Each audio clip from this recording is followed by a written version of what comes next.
is comedian and attorney here at Studio One.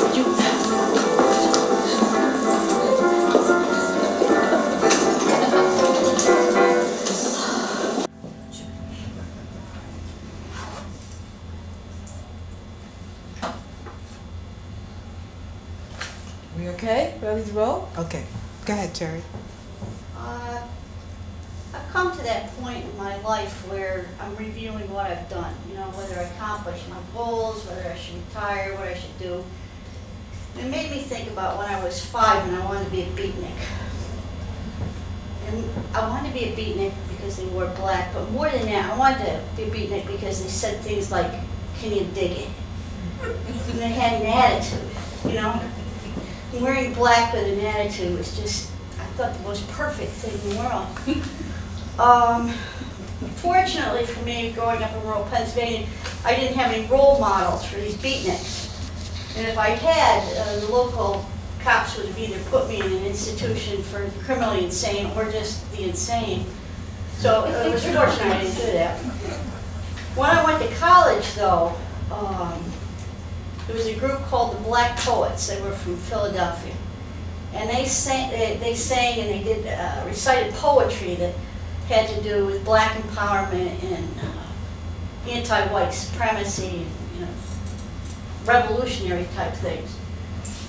So if I had been exposed to those poets when I was 5 years old, this is the poem I would have written.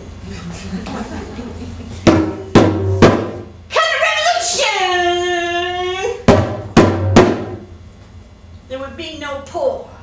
Come the revolution! We'd have hate no more. Come the revolution! Every woman would be a whore. Prende la revolución! Nosotros hablamos español. That is to say, come the revolution, we'll all speak Spanish. At this point in time that poem was considered offensive, that 2 law enforcement communities in New Jersey felt that I should be arrested for obscenity for that. Thank you.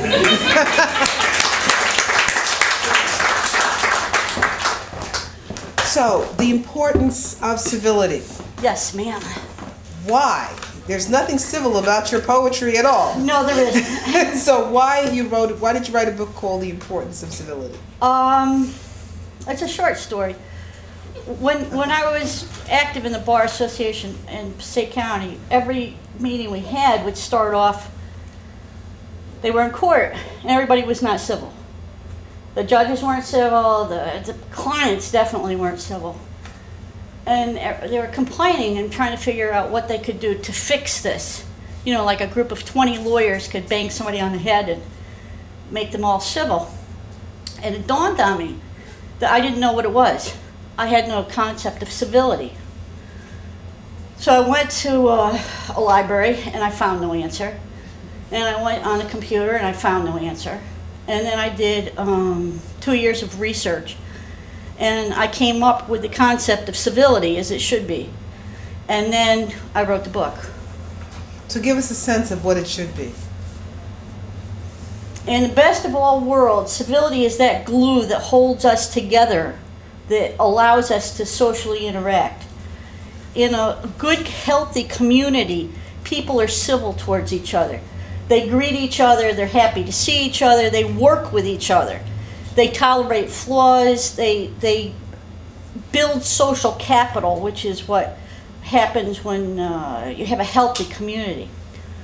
When you have a community that is dying, you have a great deal of negativity. You have people that will be sarcastic for no particular reason. You will have other people not even listen to you. I mean, you'll talk to them and they're so into themselves that they're not even listening.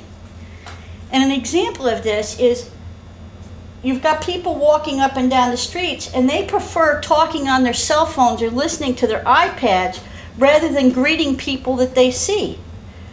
By doing that, they can't expand their social opportunities because they're stuck with their media things.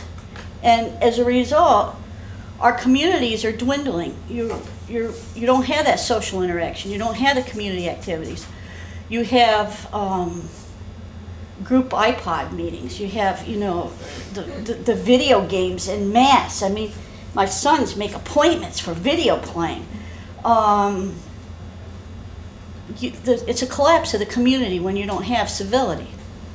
Well, your book got a really good review. We've got books here for people if they want to purchase your book. It's really a wonderful book. You're a remarkable mother with two great sons, and I Thanks. thank you for your Terry Bogorad.